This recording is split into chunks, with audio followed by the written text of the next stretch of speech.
आप में से बहुत सारे लोग कभी भी जैक्ड नहीं हो पाओगे, यानी आप में से बहुत लोग ऐसे फिजिक नहीं बना पाओगे जो कि फिजिक देखने के बाद लोग स्क्रीनशॉट करते हैं और ये नेटी और नॉट की वीडियो बनाते हैं। उसके बहुत सारे रीजन हैं। कंसिस्टेंसी आपके, अब जिम ही डेली नहीं जा पाते हो, आपके जेनेटिक्स खराब हैं, या फिर आप ऐसा नहीं है, या माइंडसेट ही नहीं है आपके पास, आप डेली रेगुलर हो नहीं जिम में, आपको वर्कआउट करना आता नहीं है, बहुत सारी चीजें हैं जो आपको आती ही नहीं है जिस वजह से आप नहीं बना पाओगे।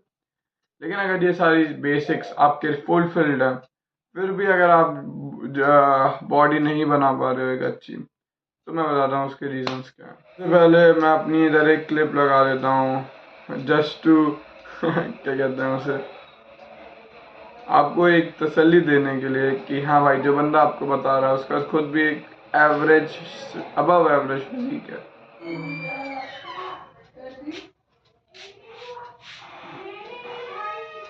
तो मैं तुम्हें 7 रीजन बताने वाला हूँ जिससे तुम रियलिटी में कभी भी एक अच्छी फिजिक नहीं बना पाओगे। और मेरी बात मानो, अगर तुम इससे कुछ भी बना भी लेते तो भी तुम अपने पोटेंशियल को कभी हिट नहीं कर पाओगे। चलो, रीजन नंबर 1 से शुरू करता हूँ। Not training till absolute failure. इसका मतलब है, देखो जिम में ना 3 तरह के वर्कआउट वाले लोग आते हैं। एक जो बहुत बेसिक वर्कआउट करते हैं, उन्होंने रैप्स लिखे होते हैं, और वो मतलब वो रैप, जैसे मान लो उन्होंने लिखा है कि 12 रैप है, तो वो उस वेट से 12 ही रैप करेंगे। उसका कोई मतलब कोई दिमाग उन्हें लगाना ही नहीं है कि यहाँ पे कम भी जा सकते हैं, ज्यादा भी जा सकते हैं, उन्हें उन्हें इससे कोई मतलब नहीं है। दूसरे तरह के लोग होते हैं, वो करते हैं देख दाग के वेट, मतलब उन्हें वेट लगा दिया, उन्हें रैप नहीं पता, वो करेंगे करेंगे करेंगे, 12 कर दिया उन्हें, अब सोचेंगे 13 हो रहा, दर्द होना शुरू हो गया, तो अब वो रख देंगे। ये दोनों तरह की जो मेन गलती कर रहे हैं वो है बॉडी को चैलेंज करना। देखो अल्टीमेट गोल मसल बिल्डिंग का ये होता है कि तुम बॉडी को चैलेंज करो, अपने बॉडी को एक लिमिट पुश करो, जिससे कि वो अपने आप को उस बेहतर बना पाए। जैसे मान लो आपको, आपकी बॉडी की इतनी औकात है वेट उठाने की, आप उससे हल्का सा, बहुत माइन्यूट 1% ज्यादा उठा देते हो, तो फिर आपकी बॉडी को आप उस चीज को नॉर्मलाइज करने के लिए, उतना आप डेली उठा पाए, उतना आप रेगुलर उठा पाए, धीरे धीरे मसल बनानी पड़ेगी। तभी आपने देखा होगा, जो मान लो शुरू शुरू में जो आपका मैक्सिमम सेट था, मान लो 50 kg, अब वो 50 kg आपका वार्म अप है। मेरे साथ भी ऐसा ही है, आपके साथ भी हुआ होगा, अगर आपको 1 साल से ज्यादा लिफ्ट करना हो गया हो। क्योंकि यही होता है, बॉडी हमारी उस वेट से यूज टू करवाती है हमें, जिससे कि अगर मान लो कभी अचानक सिचुएशन में वेट हम पे आए तो हम मरे ना। तो यही बॉडी का काम है, survival is first choice of body. तो अब मैं जैसे बता रहा था कि अब फेलियर क्या होता है। देखो, फेलियर अचीव करने का सबसे इजी वे है फेलियर ही अचीव करना। भी सुनने में थोड़ा अजीब लग रहा होगा, लेकिन इसका इसका जो सार है वो कुछ ऐसा है कि अपने पीछे अपना स्पॉटर दोस्त खड़ा करो जो फोन में ना लगाओ, क्योंकि इससे आपकी जान भी जा सकती है अगर आप थोड़ा हैवी वेट यूज करते हो। अब जैसे मान लो बेंच प्रेस पे हो, आपने वेट रख दिया, आंख बंद करके इमेजिन करो आपने वेट रख दिया, आपने वेट उठा, अब रैक करा, 10-12 रैप आपने मार दिए अच्छे, अब 12वें रैप पे आपने 13वां मारा, नीचे आपका हाथ वो हो गया, अटक गया, जैसे कहते नहीं, लॉक हो गया आपका हाथ, और अब आप 13वां रैप पूरा खत्म नहीं कर पा रहे हो। तो अब देखो, अब 2 तरह की मेंटेलिटी आएंगी। या तो आपका स्पॉटर 13 रख के रख दे, तो उसे भी हम फेलियर कहेंगे, लेकिन वो एब्सोल्यूट फेलियर नहीं है जहां तक मैं जाता हूँ। अगर आपका अब उसे रख देगा तो आप गेम्स बनाओगे, लेकिन वो एब्सोल्यूट फेलियर नहीं है। एब्सोल्यूट फेलियर तब होगा जब वो उसे उठा के ऊपर कर दे, और फिर उसके बाद आप उसे नेगेटिव कंट्रोल करो, उसको नीचे धीरे धीरे लाओ, फिर वो आपको उठा के ऊपर करो, और ऐसे आप 3-4 रैप और निकालो। चौथा रैप तब होता है जब आपका स्पॉटर बिल्कुल बहुत जान लगा रहा होता है उसे ऊपर करने का, और आपसे जान नहीं लग रही होती है उसे ऊपर करने के लिए। अब देखो, इसमें कुछ रीजंस, कुछ कुछ डिस्क्लेमर्स टाइप में बता देता हूँ जल्दी से। सबसे पहला डिस्क्लेमर जो होगा वो है कि इस वेट को वीक स्पॉटर के साथ ट्राई मत करना, वेट ही ऊपर नहीं ले पाएगा, आप गिर जाओगे। दूसरी चीज, जब आप बहुत हैवी वेट करो, आपको अपने स्पॉटर पे भरोसा नहीं है, तो भी इसे ट्राई मत करना। तीसरी चीज, जब आप नेगेटिव फ्लो, तो कभी भी आप नेगेटिव लेते हुए शोल्डर को हिलने मत देना, या फिर बॉडी को कांपने मत देना, क्योंकि मैंने इस नेगेटिव में इंजरी होते देखी, आपके मसल थकी होती हैं, वो एक और रैप निकालने के लिए बॉडी हिला देता है और शोल्डर में आ जाता है, शोल्डर चला जाता है लिटरली, मतलब डिसलोकेट हो जाता है, इतना हैवी वेट होता है वहां पे। तो फिर उस वजह से ये कुछ बेसिक चीज डिस्क्लेमर मैंने दे दी है। इसके बाद अगर ये ट्रिक ट्राई आप करो, और ये इससे आप एब्सोल्यूट फेलियर जाओगे, जब तक आपकी शक्ल में गंदी गंदी नहीं बनती है वहां तक। Not having a gym bro.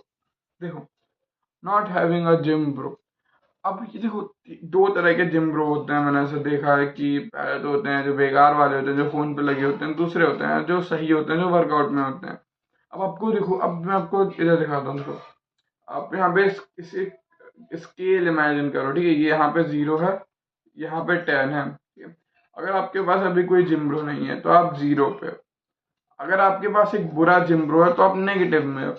अब बुरा जिम ब्रो को मैं जल्दी से डिस्क्राइब कर देता हूँ। वो जो वर्कआउट करने में देरी लगा, वो जो वर्कआउट इनमें इनकंसिस्टेंट हो, यानी दिन छोड़ता हो बीच बीच में, डेज के वर्कआउट के बीच में फोन पे लगे, सेट फेलियर तक ना ले जाए, आपको पुश ना करे, खुद पुश ना हो, और एक हार्ड वर्कआउट से डरे, और जिम में आपका टाइम वेस्ट करे। ये हो गया एक बुरा बुरा जिम ब्रो, इसके साथ आपको नहीं जाना। अब मैं आपको बताता हूँ एक अच्छा जिम ब्रो कैसे ढूंढे। एक अच्छे जिम ब्रो में जो क्वालिटीज आपको ढूंढनी है वो ये होनी चाहिए। सबसे पहले कि वो वर्कआउट में से करता हो, उसका जो बॉडी बिल्डिंग का, मसल बिल्डिंग का जो भी गोल हो, मान लो आप दोनों की गोल अलग है, आपको एस्थेटिक बनना है, मास मॉन्स्टर टाइप बनना है, जो भी है, लेकिन मसल बिल्डिंग की गोल है, हाइपरट्रॉफी हो। तीसरी चीज, उसका जो माइंडसेट है वो आपसे जैसा नहीं हो, आपसे बेहतर हो, यानी वो जिम को लेके बहुत ज्यादा सीरियस हो।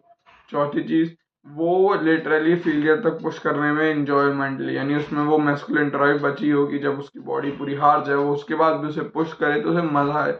वो नहीं कि आपने एक बार से कराया या आपने एक बार से बोला कि चल करते हैं, और वो फिर उसके बाद भाग गया, फिर जिम ही नहीं आया वो। है ना? अगला जो पॉइंट है वो है आप लोगों की स्ट्रेंथ मैच होनी चाहिए आपके और आपके जिम ब्रो की। अगर ये सारी क्वालिटीज हैं तो आप अपने जिम ब्रो को 10 out of 10 गिन सकते हो। अब देखो, मैं नहीं कह रहा आपका जिम ब्रो आपको जैसे मिलेगा, आपका जो दोस्त है वो 10 out of 10 होगा, आप उसे 0 से धीरे धीरे धीरे धीरे 10 ले जाओ, और आप भी धीरे धीरे 10 जाओ। That's how it works. Not working on testosterone. देखो, मैंने आपको बहुत बार ये एनालॉजी बताई है कि अगर आपको अब एक पेड़ काटना है तो आप ज्यादा टाइम अपने एक्स को शार्प करने में लगाओ।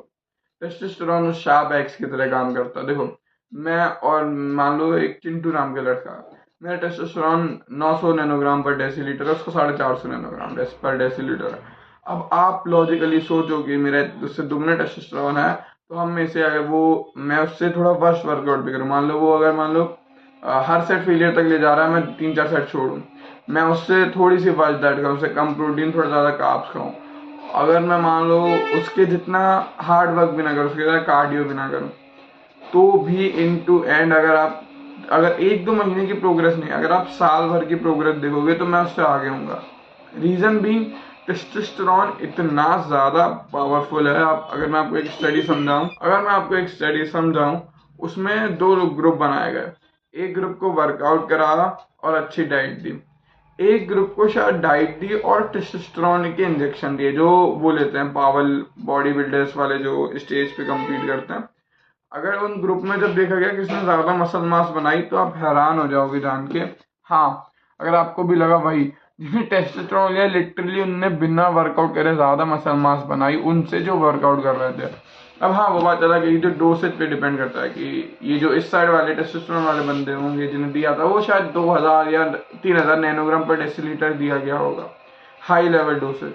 लेकिन फिर भी मैं आपको बता रहा हूँ कि आप अगर इतने शॉर्ट टर्म में इतना एज ले सकते हो, तो अगर आप लॉन्ग टर्म में, अब देखो हम 16 साल के हैं, अगर आप अभी भी 4 डिजिट टेस्टोस्टेरोन इमेजिन नहीं कर रहे हो या 4 डिजिट टेस्टोस्टेरोन को एम नहीं कर रहे हो तो लिटरली आप डॉक्साइल ही अच्छे हो। अब देखो, मैं मानता हूँ हम अचीव नहीं कर पाएंगे, लेकिन ये नहीं है कि अगर हम अचीव नहीं कर पा रहे तो उसके लिए एम नहीं करना है। एम फॉर 4 डिजिट टेस्टोस्टेरोन, यानी 1000 नैनोग्राम पर डेसीलीटर प्लस। अब इसके लिए बहुत सारी बेसिक चीजें मैं किसी और वीडियो में समझा दूंगा कि उसे बेसिक पर सब सनलाइट वगैरह, वो सब मैं किसी वीडियो में समझा दूंगा। बस आप अभी आप खुद भी ढूंढ सकते हो, ये सब गूगल पर सब बताते हैं, ठीक है। और ये था तीसरा point, lifting too much weight for show off. अब देखो, आप भी अगर एक एवरेज टीनेजर हो तो कभी ना कभी आपने भी 130 kilo deadlift, 140 kilo deadlift for reps try करी होगी कि मैं अपनी वीडियो बनाऊं और कूल दिखूं। हाँ, क्योंकि लाजमी भी है कि मतलब वेट उठा के कूल दिखते हैं, जब नीचे लिखते हैं 140 के, तो अच्छा लगता है। लेकिन अगर आपका गोल हाइपरट्रॉफी और आपको अपने, अगर देखो आपको एक एज चाहिए, यानी आपको ज्यादा जल्दी से जल्दी एक अच्छी फिजिक बनानी है, तो हैवी वेट मारना यार छोड़ना पड़ेगा या कम करना पड़ेगा। रीजन बीइंग, हैवी वेट मारने का आपको कोई बेनिफिट नहीं है, हैवी वेट उतनी अच्छी मसल ग्रोथ नहीं करता। देखो अब एक सेकंड रुक जाओ, एक सेकंड एक डिस्क्लेमर दे दूंगा जिससे भी लोग भड़क जाते हैं। हैवी वेट मतलब हैवी वेट 8 से 12 रैप रेंज के बीच में मारना नहीं है। हैवी वेट मतलब डेडलिफ्ट 1 रैप के लिए, बेंच प्रेस 1-2 रैप के लिए, ये 1-2 रैप वाले हैवी वेट कह रहा हूँ मैं। अगर आप वो चीज़ को 7-8 रैप तक अच्छे उस फॉर्म से मार रहे हो तो हैवी वेट नहीं है आपके लिए। तो फिर अगर आप पावर लिफ्टिंग और ऐसे पावर लिफ्टिंग करोगे नहीं तो फिर आपके लिए वो वहाँ वेस्ट जाएगा। ऊपर से मतलब मुझे सबसे ज्यादा जो चीज देखी है, मेरा एक दोस्त है साहिल करके, वो गुज्जर है, उसने अपनी लिटरली बैक इंजर्ड कर ली है 15 साल की उम्र में। रीजन वो 170-180 किलो डेडलिफ्ट उठा रहा था। अब ना उसका पावर लिफ्टिंग गोल था ना उसका कोई गोल था, लेकिन उसने अपनी बैक इंजर्ड कर ली। वो जबकि वो बहुत यंग है। अब देखो वो बहुत प्रॉमिसिंग लग रहा था, प्लस जिम में बहुत कूल लगता था कि यार 130 किलो वो जब डेडलिफ्ट करता था हर तरफ वेट डाल के। एंड टू एंड डॉक्टर ने पता उसे ये कहा कि अब आप वेट नहीं उठा सकते हैवी कई टाइम तक, जब तक डॉक्टर ना गए कि हाँ आपकी इंजरी नहीं भर गई है। वो अब जिम में बहुत डॉसाइल सा हो गया, बहुत शांत सा हो गया। वो भी नहीं कर पा रहा है जो वो पहले कर सकता था। जैसे कि रोइंग के जो मूवमेंट होते हैं जिसमें लोअर बैक इंगेज होती है, बहुत सारे से दिक्कत आ रही है। तो अगर आप भी चाहते हो नहीं हो कि 15 साल की उम्र में आपको 80 साल के बूढ़े जैसा फील हो बैक इंजर्ड करवा के, तो जब तक आपका गोल नहीं है हैवी लिफ्टिंग, पावर लिफ्टिंग या वेट लिफ्टिंग, तब तक मत करो। और अगर आपका गोल है भी तो भी यार मैं तो ये कहूंगा या तो किसी बहुत सीनियर बंदा या फिर आपका कोच उसके यार उसमें करो यार, बहुत इंजरी बहुत डेंजरस होती है। अगला जो पॉइंट है वो है following someone else workout plan. अगर ये अब देखो ये वाला पॉइंट उनके लिए जिन्हें 1 साल से ज्यादा हो गया लिफ्टिंग के लिए, जो अभी न्यू भी है, ठीक है, आप किसी का भी वर्कआउट प्लान फॉलो कर सकते हो, आप गेम्स बनाओ। को भी 1 साल से ज्यादा हो गया वर्कआउट करते हुए, sorry for change of lighting, अगर आपको 1 साल से ज्यादा हो गया है वर्कआउट करते हुए तो फिर आपको अब अपना पर्सनल वर्कआउट बना लेना चाहिए। पर्सनल वर्कआउट कैसे बनाते हैं, देखो चलो अभी मैं आपको एक रेफरेंस दे देता हूँ, इससे आप थोड़ा सा देख सकते हो। देखो देखो अगर देखा जाए तो अब आपकी बॉडी को आप समझ रहे हो।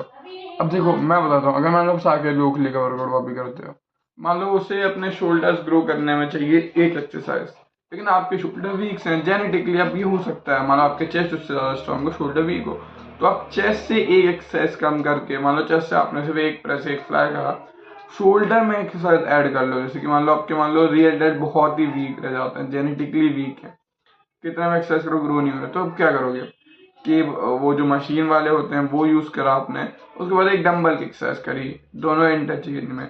अब देखो जैसे मान लो अब आपका शोल्डर वर्कआउट है, आपको पता है आपके फ्रंट डेल्ट और साइड डेल्ट बहुत स्ट्रॉन्ग है, रियर डेल्ट वीक है जो अक्सर होता है। तो आप instead of seeing someone else workout जो कि फ्रंट डेल्ट से शुरू, आप रियर डेल्ट से शुरू करो।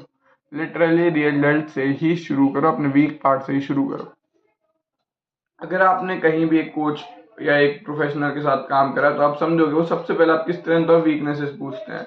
और अगर जैसे मान लो बंदा नया होता है तो वो उससे अपनी full body photo without pump, with pump, और लाइटिंग अच्छी, without lighting, flexing, not flexing, सारी मंगवाते हैं। अब आप सोचोगे कि वो ये तो है नहीं कि मंगवा रहे हैं।